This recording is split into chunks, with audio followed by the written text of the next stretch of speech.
Central Minnesota Sports Hub. It's the Morning Sports Desk, presented by Wadena's Pizza Ranch and FunZone Arcade. Available on Apple Podcasts, Spotify, or wherever you get your podcasts, and streaming on YouTube.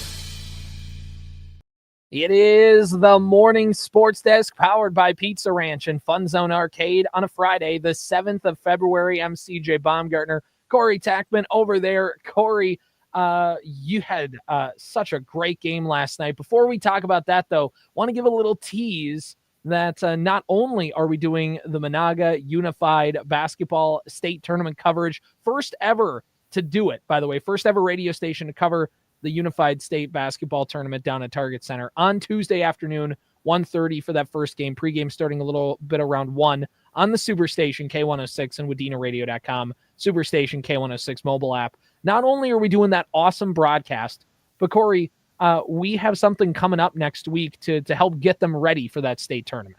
Yeah, a little preview with the team coming up on the Morning Sports Desk. So keep an eye out for that. What did we decide? Tuesday. Yes. Tuesday morning, we'll be able to hear that preview with coaching coordinator Isaiah Hahn and the entire team from the athletes and their partners for the Unified State Basketball Tournament. So keep an eye out for that Tuesday morning with some sneak previews leading up to it. So want to thank them for taking some time to join us. It was pretty exciting and is very exciting, obviously, as we prepare for that broadcast on Tuesday. And you mentioned it. It's just worth mentioning again. We're the first radio station to ever go cover this, ever. And I'm just thrilled that we get this opportunity. I'm obviously thrilled for us, and it's a big deal for us, but clearly a bigger deal for the fine folks in Monaga to be able to be a part of this. So I guess a special thank you to Monaga for making the state tournament, so that way we could go cover this. Exactly. Get to go down and cannot wait. It's going to be awesome. And remember, like Corey said, some sneak previews you can find. It's why you should watch the Morning Sports Desk, powered by Pizza Ranch and FunZone Arcade in Wadena on YouTube, because you can see those previews on the YouTube Shorts. We have those on our page. And it's why you should follow Sports Cow on Facebook. Moo. You should follow Sports Cow on Facebook, because we will also be posting reels there. Just a little sneak previews to get you ready for that full interview that's coming on Tuesday morning. Just all the places that you can find this stuff out and get those little sneak previews. But of course, we always appreciate it if you listen on all the other podcast platforms as well. All right, Corey, we're done kind of walking around it. You had a great game last night in the Nest in Staples. So I have seen maybe one game this year that's been closer than 25 points. Just a Corey curse. Yeah, I've seen not a lot of real close basketball games, and I made up for it last evening. But the first 9 minutes would have made it seem like it was not going to be a good game. It was Staples-Motley and Osakis. Non-conference, non-section, all that good stuff, right? Mm-hmm. Oh, what's going on here? I'm going to find my scores again. So Osakis jumped out, CJ, in the first 3 minutes on a 12. I think it was 12-2. Okay. At the 9-minute mark of the first half, Osakis led 24-9. And you're just like, here we go again. I can just add another one to my tally. Let's just count down the minutes to running time, right? Mm-hmm. Staples-Motley clawed back over the final 9 minutes. They never led in the first half, but they clawed back to a 1-point deficit at halftime. It was 34-33 Osakis at the half. Mm-hmm. Okay. In the second half, then we were back and forth all 18 minutes long. Staples-Motley would take a lead. Osakis would take it back. Staples-Motley would take a lead. I mean, we're talking about a point or two, maybe up to 4-point margin. Back and forth we go till eventually we're talking about 7.1 seconds left in regulation, a 65-62 lead for Osakis on the road in a tough atmosphere, 7.1 seconds away from pulling out a victory. Inbounds pass goes to Connor Coons, who sprints up the middle of the floor, right to left, finds Eli Rutten on the near wing, and it's a bomb. It's like a 25-footer, and he buries it at the buzzer to tie it up at 65 all and send it into overtime. Okay, so now we're in overtime, a 4-minute overtime period, and it's not back and forth. As a matter of fact, Osakis jumps out to a lead, and they hold the lead. At one point, Austin Dickinson, their senior point guard, he gets a layup to give the to give Osakis the lead, and then he knocks down a couple of free throws, or to tie the game, and then makes a couple of free throws in the ensuing possession to give a lead, 77-75. This time there's 5.9 seconds left. The Cardinals get to inbound it.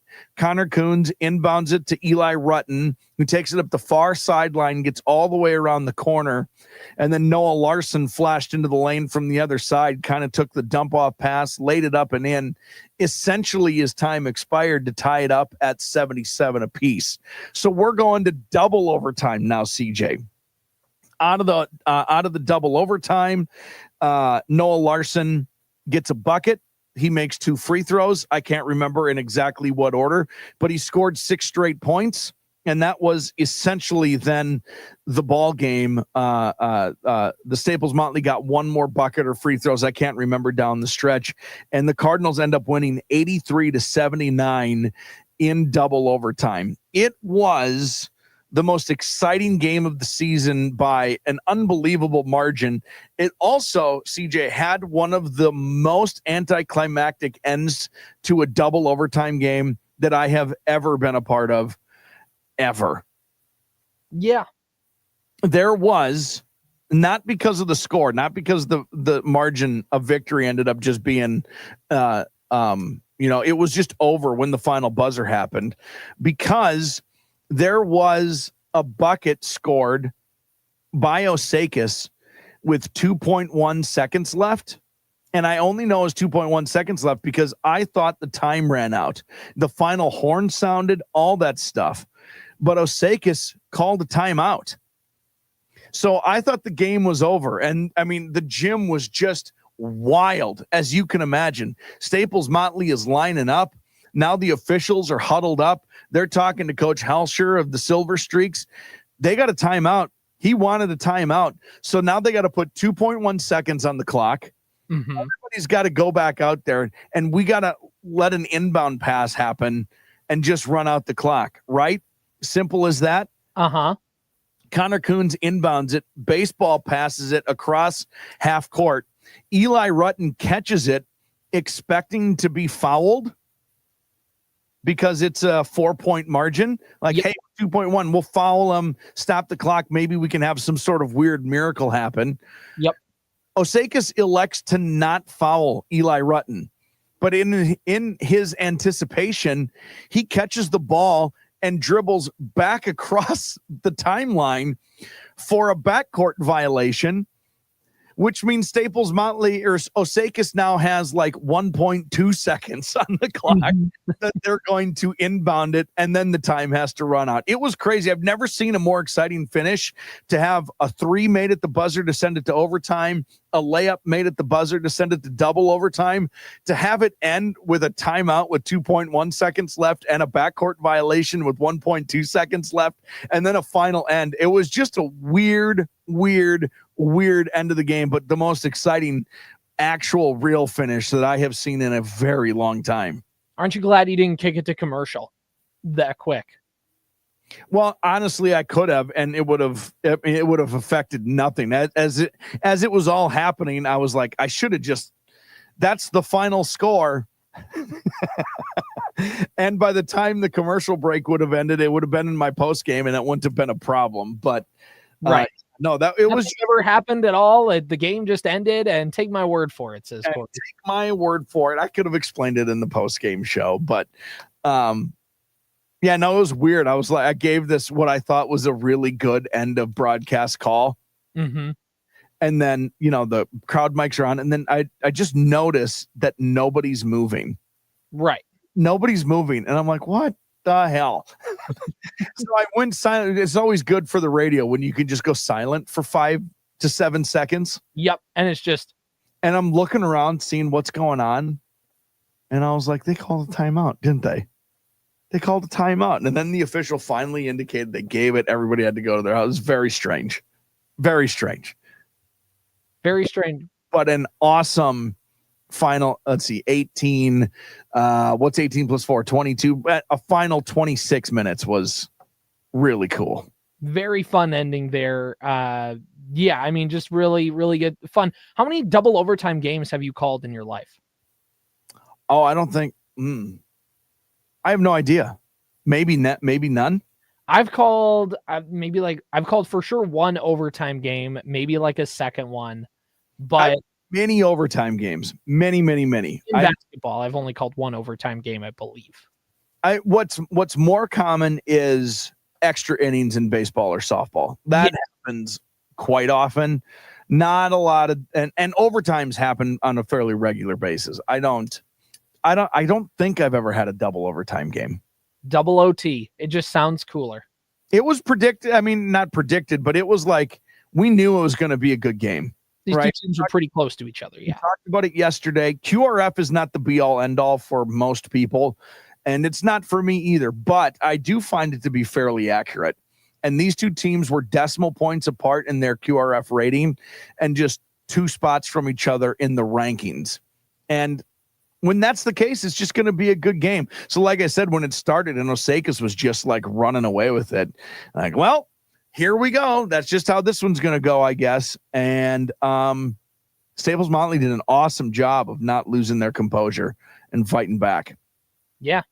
No, that's always the biggest thing in high school basketball when a team gets down like that, because it's high school kids. Like, nobody blames them if it's like, okay, all right, well, like, chalk this one up. Not our night. We'll try it again later. But to have a team that can come back like that against a good opponent is really fun to see. And that's got to be something that Staples-Motley, that's got to be something that if you're the coaches over there, you got to be really happy about, because it's not easy. I've been a part of high school teams that have came back from stuff. I've been a part of high school teams that have gone down early and not came back. Been a part of teams that have blown big leads. Like, it's because it's 15 to 18-year-old kids. It's a wide range of, you got a lot to deal with when you get down like that. And it's why cliches work all the time. You just kind of have to put your head down and chip away at it one thing at a time. And all of a sudden you find yourself back in it. Yeah. You're given that much time. There's no 19-point shot, right? You can't just tie it. That's not how it works. So you just have to keep getting stops. You got to keep making buckets. You just gotta trust the process. One game at a time, 1 minute at a time, one possession at a time, whatever it is. Yeah, it was cool. It was very cool.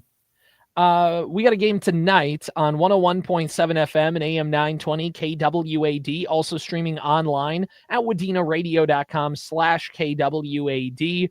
Wadena Deer Creek at Bertha Hewitt, 7:15 pregame, 7:30 tip-off. Taking an old peek at the Park Region Conference standings. Henning, of course, in first place at 10-0. Pillager at 9-2, cemented in second.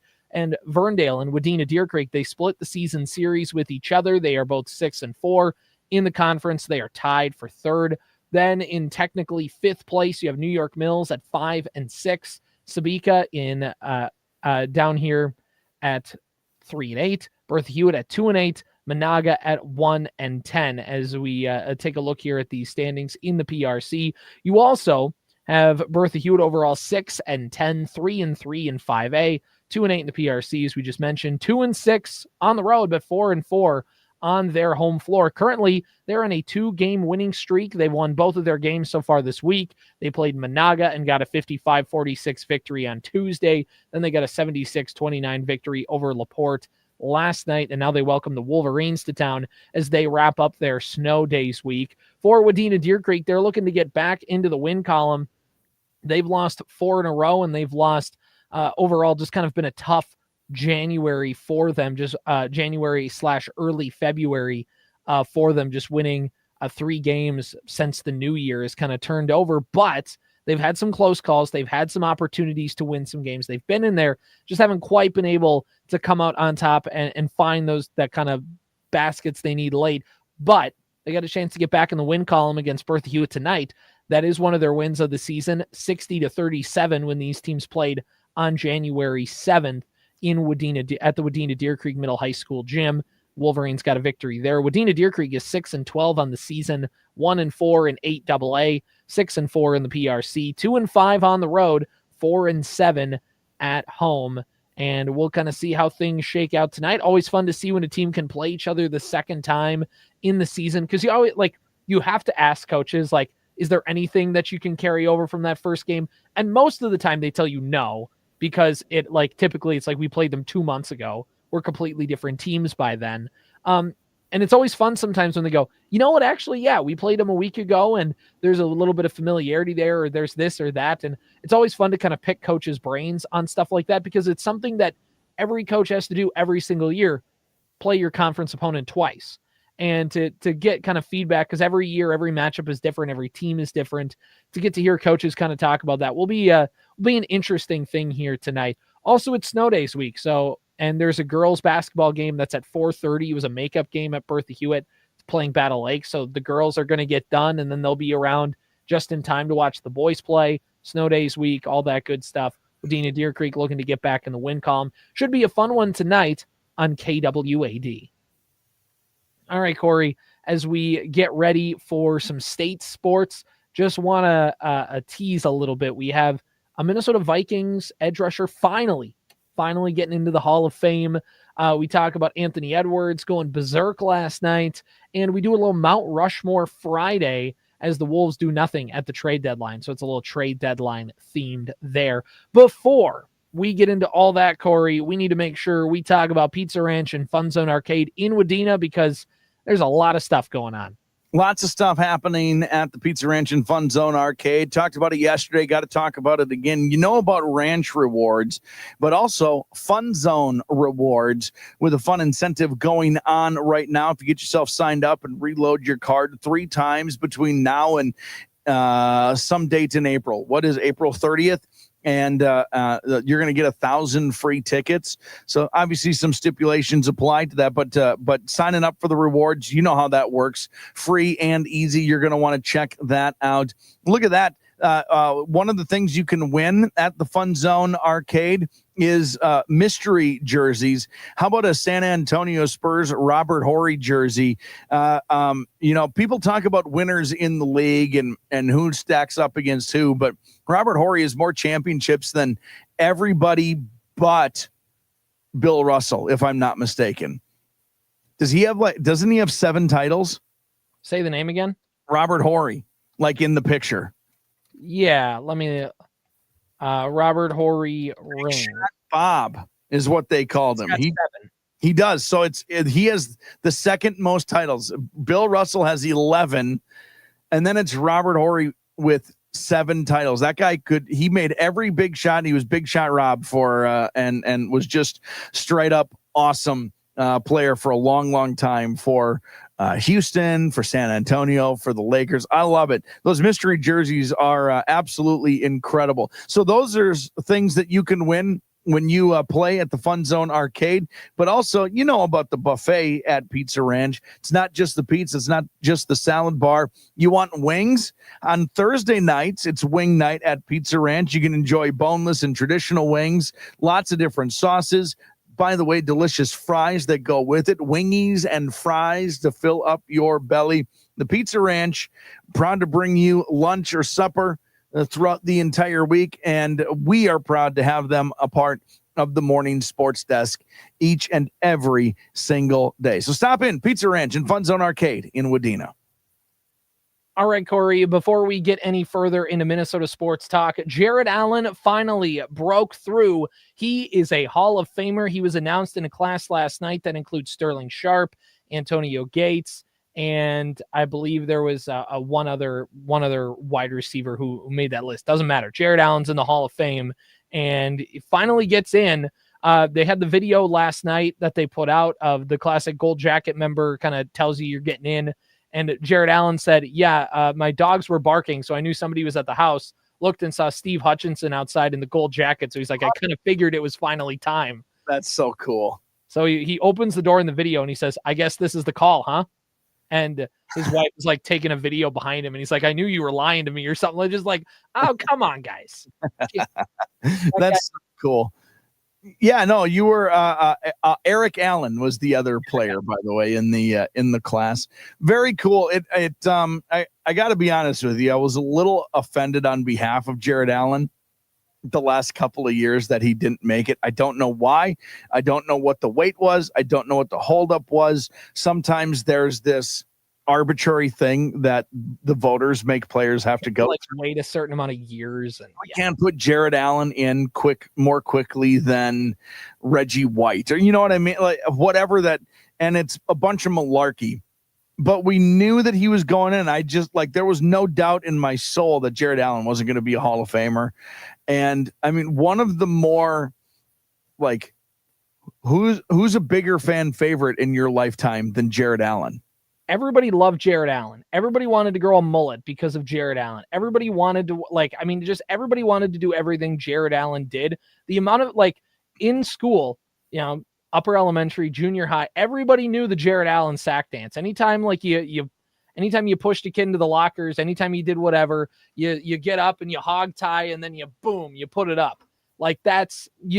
Kids took free time out of their day to learn the Jared Allen sack dance. That's how important it was. But also that dude was just fun. He looked like a defensive end. He had the mullet. He looked like he was going to get in there and hog tie a quarterback. Like that guy, it's just really fun. He's a dude that's going to go sack a quarterback and then get on his horse and go ride away. That dude rode off into the sunset in his retirement announcement. Do you remember that? Yes, exactly. Horse, and he just turned around and said, "I'm done," and rode off over the horizon. At least he got to go to a Super Bowl with Carolina back when they lost to the Broncos. So at least he made it to a Super Bowl in his career, even if he didn't win one. But played for the Chiefs for a little bit. And that was one of the first, by the way, Jared Allen was one of the first big moves by the Wilfs as owners, was to trade for Jared Allen. Not only did they trade for him, but they also signed him to, at the time, was the biggest contract ever for a defensive end. And maybe one of the biggest contracts ever for a non-quarterback in the league at that time. That was a part where, coming out of the Rhett McCombs era, the Wilfs are we're going to trade for a star. And not only are we going to trade for him, we are going to pay him top dollar to keep him here through his prime. And that's exactly what they did. And Jared Allen was kind of the first guy that showed that the Wilfs were willing to kind of go make those big moves for the Vikings. An absolute fan favorite, the guy you would want to drink a bunch of light beers with. And I mean, he wore the number 69. Every single one of his contracts was however millions of dollars it was in 69 cents. He was he's a frat boy. He's just a football frat boy, and those guys are the most fun. That's why everybody loves Rob Gronkowski. That's why everyone loves the Kelsey brothers. They're just bros. They're just football bros. I want to hang out with those guys because it is guaranteed a great time every single time. Shenanigans will ensue. There are two moments that stick out to me for Jared Allen that are just just things about him regardless. Obviously, you have the moment that Monday Night Football game in 2009. Against the Packers, where he has the safety chasing Orlovsky out of bounds. Those are moments. Two of the kind of more under the radar moments of Jared Allen for me. Maybe we should have made this today's Mount Rushmore. I don't know. The Jared Allen moments was one when he sacked Eli Manning with an offensive lineman sandwiched in between both of them. Oh, that's right. Yeah. Pushed the offensive lineman back, grabbed Eli Manning with the lineman still between him, and still was able to get the sack. Nobody ever remembers it because it was the Josh Freeman game. So everybody just memory holes that entire game out of existence, but he did it. The other one, and it also happened in a loss, so nobody quite remembers it. But remember, the offensive tackle for the Tampa Bay Buccaneers at the time was a Thursday night game, was named Donald Penn, and he decided he was going to get in a fight with Jared Allen. Those guys were throwing punches at each other. It was midway through the third quarter. It was later in the game. Thursday night, Vikings were fighting for a playoff spot that year. And Jared Allen, I remember because I was listening to Paul Allen on the radio. They were talking about throwing punches. And the very next play was a big third down. Jared Allen just right past him, blows by him, sacks Josh Freeman, ironically, and creates a sack. They got to punt the football. And Paul Allen was remembered for that radio call because he just yelled, "Take that, Donald Penn." Because Jared Allen's like, okay, fine. You want to throw punches at me? Boom. I just sacked your quarterback. Just blew right past you. And he was just one of the most dominant edge rushers of that era, and that deserves to be in the Hall of Fame. That to me, that's the only requirement for the Hall of Fame. I sometimes go back and forth sometimes on like, how do you need to rate all time? But eras of sports are so different from each other that I don't think it's, I often come back and usually come back to, you just can't rate across eras. But what you can do is rate the guys against the guys who they played against. And there was, during Jared Allen's era, not a lot. Jason Taylor, Michael Strahan. There's more. I know there's more than that, but like, he was one of the top guys from that era. There's nothing else. And that's always Hall of Fame worthy, in my opinion. He was chasing the Strahan sack record in 2011. That was the only reason to watch that 3-win Vikings team, is because he was just single-handedly willing them to victory after victory after victory. And he came up just short, but man, all we needed was Brett Favre to phantom sack, and maybe he would have, maybe would have gotten it. And then Michael Strahan could berate Brett Favre 20 years later or something like that. But Jared Allen, completely deserving. It's a shame he had to wait this long, and it's a good thing he got in this year, because next year's Hall of Fame potential class, Corey, could be loaded. Larry Fitzgerald, Drew Brees, a bunch of others are on that list. Good. So it's good. I think this was the year to get him in, because he wouldn't have had a chance next year. So there you go. Congrats to Jared Allen. All right, let's talk a little Anthony Edwards. The Minnesota Timberwolves made no moves at the trade deadline. There was a little rumor, Corey, I don't know if you saw this, that they tried at the 11th hour to see if a Kevin Durant deal would work. And then there was too many hoops to jump through, because both teams are second apron teams with the luxury tax. There's a lot of pieces you'd have to move, draft cap, whatever. The clock ran out on that one. But it was interesting that they did try to do that. Doesn't matter. No trades happened. Yeah, it didn't happen. They didn't do anything. And okay, let me address two things. One is the hoops jumping for KD. The truth is that they would have had to move the entire roster to get KD. It was Daniels, Naz Reid, Nikhil. Go to one team. Two guys would have needed to go to the other. There would have needed to have been a third team involved. It would have been a complete and utter mess to try to figure that out, especially at the 11th hour, like you mentioned. And then your team is left with Anthony Edwards and Kevin Durant, and that's just not going to do anybody any good for at least this year, right? Mm-hmm. Then the other thing is, and this is based on nothing but just what's in between my own ears. Julius Randle being hurt messed up the trade deadline for the Timberwolves. Yeah, that's also fair. I don't know what the rules are or are not as far as trading injured players. Pretty sure you can't, right? Well, I think you can, because Ben Simmons has been traded 11 billion times. But I think you can, but it's because baseball, you can't trade a player that's on the injured list. But there's no, or in football, you can't trade a guy that's on the IR. But sure. Randall's just he's just missing. I don't think he's not on a designated injury. Okay. No, that's good to know. But I him being hurt and not knowing when he's going to come back. Why would a team want to trade for that? Changes my opinion stays the same. It's just less drastic. Yeah. I think him being hurt, it impacted a lot of this, because if he was healthy and if he was cooking, then that's a guy. You and I think, both believe that Julius Randle is not long for a Timberwolves jersey. No, he's got an opt-in next year. I wonder if he'll take it, Corey. That's the age-old question. Correct. But I don't think he's a part of the Timberwolves long-term. No. And I didn't think he was going to make it through this trade deadline, so what do I know? Right. And the other thing, too, is the Wolves, Chris Finch coached Julius Randle when he was in New Orleans, when Finch was an assistant. So Finch already, he's had a background with him. I think Finch thinks that there is some stuff that they can have with him there. Also, the Wolves believe that, hey, we've won, 5 out of our last 7 games, 7 out of our last 9, I think. They would have traded Cat for him if they didn't think he could do some stuff. Right, exactly. So like there is some things that go into that, but they've also been playing well. They have a chance to prove it over the next couple weeks. Their schedule gets drastically tougher, but the Wolves are starting to gel. Jaden McDaniels has been playing really well the last few weeks. Nas has been playing well. DiVincenzo, before he got hurt, was on fire. Like some of the young Wolves are starting to kind of emerge here when you look at the Jalen Clarks and Rob Dillinghams and some of these parts of the world. Like, I think they feel like it's coming together. So why would they want to disrupt everything right as they're playing well?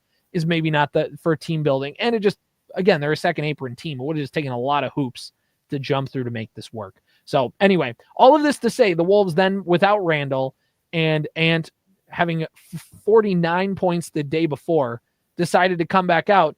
There was a running bet between us yesterday in the group chat between you, me, and Zeke. Anthony Edwards over under 39 points. You guys were pretty confident on the under. Yeah, I think it was like, there's no way that guy's scoring 40 points 2 games in a row. That's just not a thing that happens. Wrong-o, 41 spot for the Ant-Man. Not only that, in the last 5 minutes of the game, he took over offensively, defensively. His on-ball defense, when he locks in, he's tough to stop. He blocks shots. He was poking the ball away, creating turnovers, moving the ball around. I thought what Ant did really well too offensively, Corey, he knew the Rockets were going to double team him. They're coming to mug him. And he every time would move and dribble because he knew he was sucking in the double team and setting himself up to pass to the open man. So whether it was Nas for a 3, whether it was Conley, he knew, hey, I'm going to get the ball. I'm going to wait. I'm going to dribble over here. So that way I can get the pass off to Nas. So that way I can get the pass. Like, he had a good sense of what was going on. He just locked in those last 5 minutes and it carried the Wolves. They went on a 20-6 run to end the game against Houston, and they got a big win. The Rockets have lost 5 in a row, but they're still a team that's top 4 in the West right now. You got to win over them. And this could potentially be a playoff series, Corey, playing Houston. So, and I really like the Wolves matchup against them. If that were the case, they're a young team, don't have a lot of playoff experience yet. The Wolves match up well with them. I think that would be a fun playoff series, but Ant showed last night why he is the face of the Timberwolves. Yeah, and having a guy like Dylan Brooks is all the, you know what I mean? Like motivation. Yeah. Jimmy Butler, it's Draymond. Like, Ant plays well against guys like that who are pests, and Dylan Brooks is the biggest pest maybe in existence. Is he the guy that tried to fight LeBron a couple of years ago? I don't know. He was with Memphis, and he's just he's your classic instigator. Like, that's. The Rockets felt like they needed a little edge. He gives them edge. The Rockets are a handsy team. Right. They're a physical team. And Ime, that's what he does. Udo, the coach, he did it with Boston. He you will play hard, period, or you can go kick rocks. It's that simple. Right. He doesn't care. And they're a good team. So they got some stuff figured out and whatever. And that was enough to motivate Ant on the second night of a back-to-back after scoring 4. The dude looked gassed in the final 2 minutes of the game, but he was willing some of this stuff to happen, which is really fun. So a really good game for the Wolves. They get another win. They're off tonight. They play Portland tomorrow. The Nas Reed beach towel bobblehead game is a thing. Don't lay an egg against Portland, for crying out loud. What would the Wolves lay an egg after getting an important win? Beat them by 100, please. Just beat them by 100 so Ant can rest the whole fourth quarter. Because then all of a sudden they have Cleveland, Milwaukee, and some of these other teams coming up on the schedule that you got to be ready for. And Oklahoma City back-to-back coming up soon. Like, they got they got through their easy stretch. They dropped 2 games they shouldn't have. But overall, if they can get a win against Portland and they go, 6-2 in that stretch or whatever, or they win 7 of 10, you'll still take that. And you got to move on.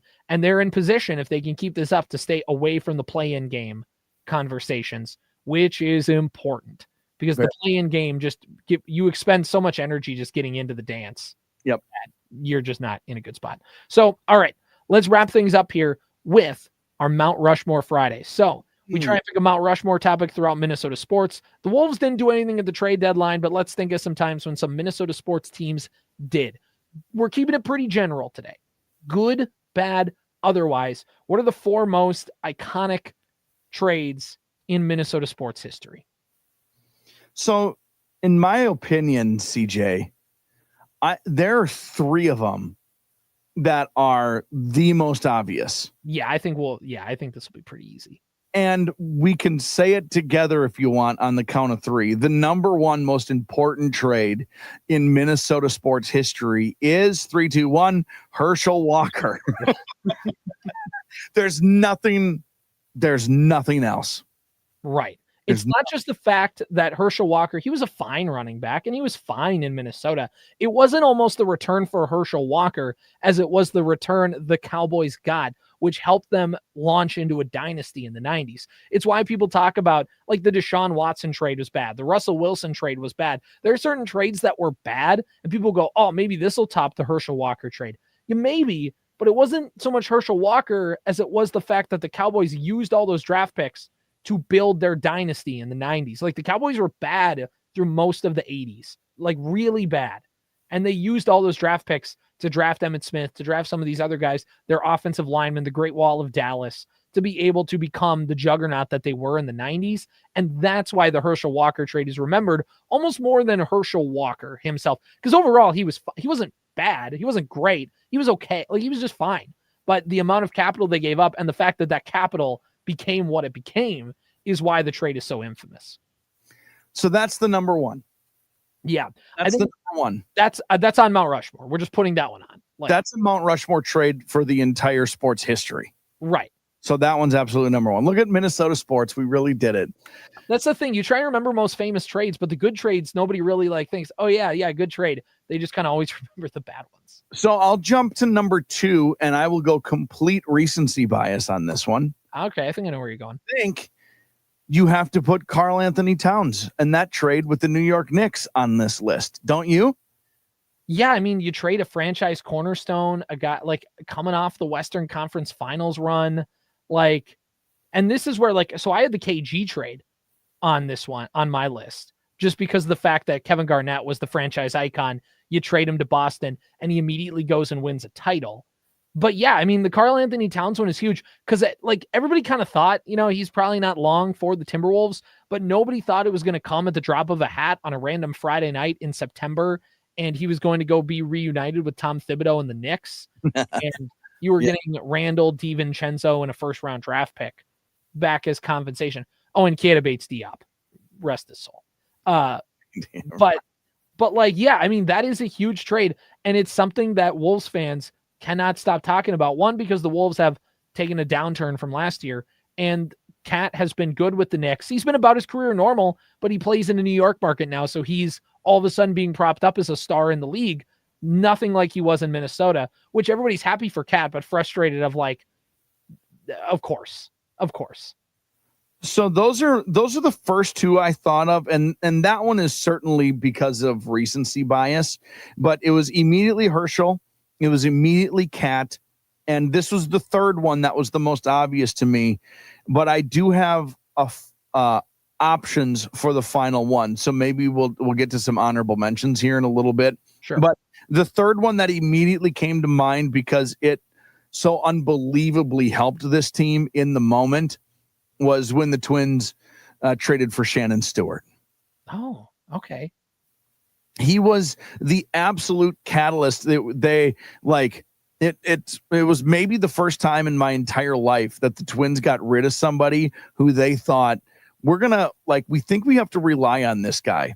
And it was Bobby Kelty, who was an outfielder, left fielder, switch hitter. He was just one of those big greaser, buffy guys who just, when Bobby Kelty gets a hold of it, man, it sounds different. Some of those old school baseball cliches, which are true. The ball does sound different off of different people's bats. But anyway, he was just a guy that they always talked about. Could he be the next big slugger for the Minnesota Twins? And the Twins, they traded him. And they brought in Shannon Stewart from Toronto, and they notched him into left field, and he was the leadoff hitter, and he was an absolute catalyst for those early 2000s Minnesota Twins teams and was the reason that they succeeded in that particular year. He got them over the hump entirely. Yeah. Here's this one. I have a couple honorable mentions because the Twins do have some trades here, but I think for my Mount Rushmore, I mean, that's a good one. Shannon Stewart was a very nice player for that team. and just did a lot of things well for them. And immediately impactful. Like that is not. It wasn't like it wasn't like you had to like step back and look at it. It was as soon as it happened, you were like, oh, Famer. He's not like none of those things are. It wasn't catastrophic like Herschel. It wasn't really big in the moment like this cat thing was. It was just like a really smart, forward-thinking trade to get rid of a guy with the potential to a guy who could help you now for a team that needed help right now. And then it just so happened that it worked, that Shannon Stewart gave all the help he possibly could to drag that team along. That was a really fun second half of that Twins season. Part of some nice division title runs. That's for sure. Number 3 on my list is also Twins themed. I mean, I'm going pretty kind of generic here on my list, but the Johan Santana trade. That one's just a big one for famous Minnesota sports trades, because not only the fact that, I mean, you got Carlos Gomez, who was a nice player, but you got back like 8 players, and none of them, and I mean none of them, outside of Gomez for 2 seasons, and then you shipped him out of town for Hardy, who you shipped out of town for nothing. So like that return just, but like that one just kind of fell flat for you.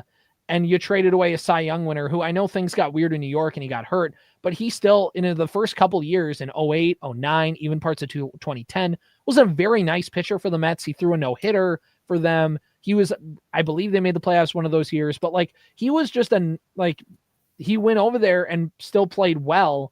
And you got, maybe it was right to get off of him, maybe it was whatever, but there were packages, remember, where the Twins could have got John Lester from the Red Sox, and they passed on that one to go. Like, how differently do we look at that trade if the Twins get back John Lester? We don't care that Johan Santana's gone in the same way. Maybe he doesn't become the same pitcher he does with Boston, but like the point is, you'd have gotten back at least a guy who could have been in your rotation for 8 years, and you would have said, yeah, it sucked to lose Santana, but at least we got like a guy who could fill in for a little bit, and a guy who would have helped that 2008 team, the 09 team, the 10 team, like, and then after that it would have fell off, but because the team fell off in general. But you just would have had a little bit, it would just felt a little bit better. So I think Johan Santana, the fact that you got nothing in that trade, and the fact that there was hindsight's 2020, but the fact is there could have been something there to get out of it, and you just never were able to, is why I have Johan on the Mount Rushmore.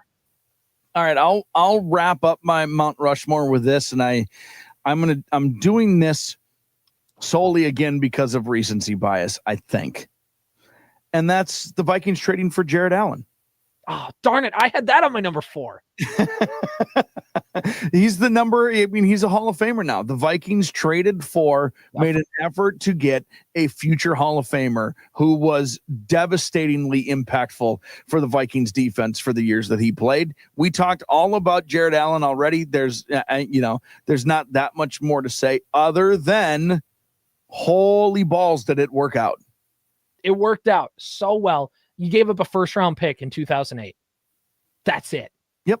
And you got for Jared Famer freaking Allen. And it's the fact, again, as we talked about, they signed him to an extension right away to make him one of the NFL's highest paid players. And that's something that previous Vikings ownership would not have did.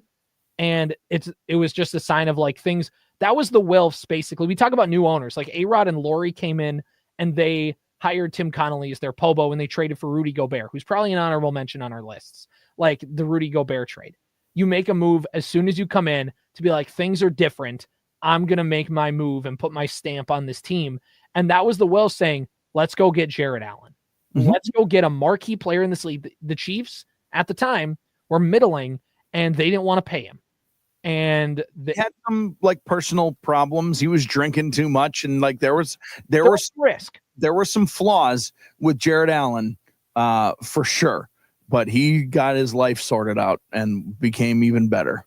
And he became a Hall of Fame player, worked out in spades. Yeah, that one, of course, goes in. All right, as we wrap up, a couple of honorable mentions I had on my list. Of course, Rudy Gobert, I'm sure, is on there for you. Yep. The Pablo Lopez, Luis Ariz trade is one that comes up as obviously an underrated one. The Matt Garza, Delman Young trade is another one, just because of the fact that trade still kind of lives on through the tree. I'm not kidding. Like, there's still like, you can follow the tree down and there's still some like effects that it has 15 years later, which is amazing. So that one I think goes on there. I mean, you could look at the trade for Mike Conley and Nikhil Alexander-Walker for D'Angelo Russell. Like, that's some trades. Those are just kind of some that I had off the top of my head. Who were some honorable mentions that you had kind of working through your list? Well, I had Rudy on the list, and some of those other trades I think are notable, but an honorable mention is the right spot for Delman Young and Matt Garza. They just were not good enough players. You're right. The tree lives on forever, but they were not good enough for that to actually count on this list. The only other one that I would potentially, when it's all said and done, I'd replace probably Cat on the list for this one. Again, recency bias here. It's worth mentioning, but we talk about being immediately impactful and what it led for the franchise after the acquisition of that player and of the trade. It's probably disrespectful to leave the Minnesota Lynx trading for Lindsey Whalen off this list. Oh yeah, that's true. Because they just went on to do nothing but win. After already winning a little bit, they went on to just win some more and just keep on winning. And we're talking about another Hall of Famer and a Minnesota legend on top of it. Mm-hmm. And the Minnesota Lynx, that was in 2010 when they traded for Lindsey Whalen and what that meant to the state and that franchise and all that stuff. Like, Lindsey Whalen is a Mount Rushmore Minnesota athlete, in my opinion. Yeah. So, I only left her off because the Cat thing is so recent, and the Jared Allen thing is so recent. But I probably would, if you wanted like a real list, I think I put Lindsey Whalen. I didn't take Cat, give him the big old boot, because she is legend status in Minnesota. Right. I mean, does the Jimmy Butler trade, does that make an honorable mention? I don't know. It's hard for a guy who only stuck around for 14 days and then set everything on fire before leaving again, you know? They sold the farm to get him, and then he proceeded to go there, grow a set of crops, and then as soon as it was time to harvest, lit them on fire and walked out the door. I just don't know that was like, he broke the playoff curse. Yes, but like franchise impact, you know what I mean? The Herschel Walker trade was affected two franchises.